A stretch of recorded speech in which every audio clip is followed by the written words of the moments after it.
Lydia and the First Coins, the Clash of Ideologies 600–500 BC. In the ancient kingdom of Lydia, an unprecedented transformation took place that would alter the world forever, the birth of coinage. These early coins, known as staters, were crafted from electrum, a natural alloy of gold and silver. Despite their innovation, these coins were far from standardized.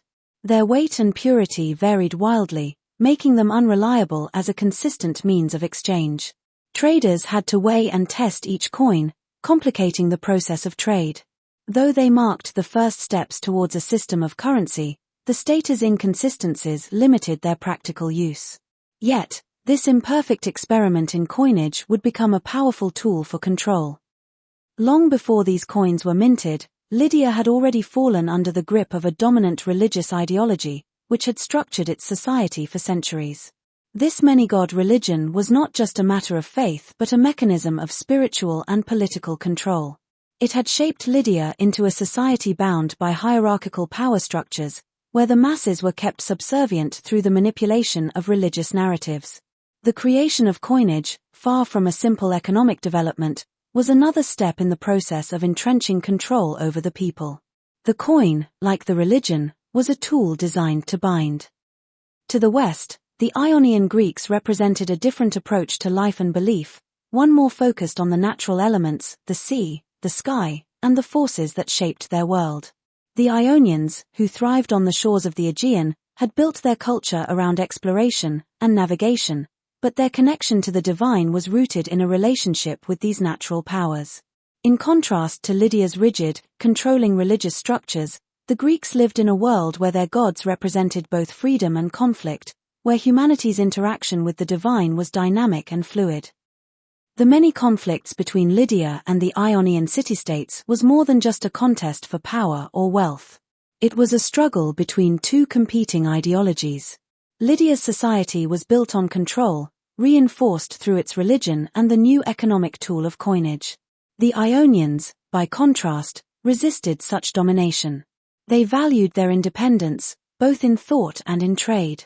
Where Lydia sought to impose a rigid system that enslaved through religion and currency, the Ionians maintained a more open and adaptable approach to life. This cultural and ideological divide would form the front line of a long-running struggle between these neighboring peoples.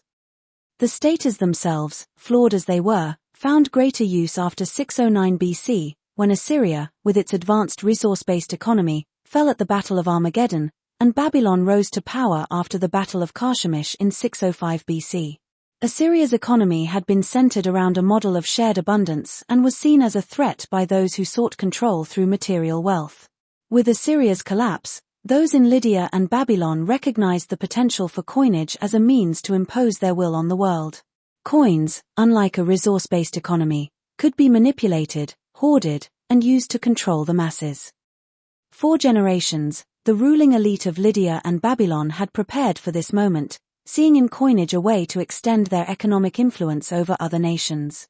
The imperfections of the early Lydian coins were soon overshadowed by the larger plan, to use this new form of currency to dominate trade and enslave through financial manipulation.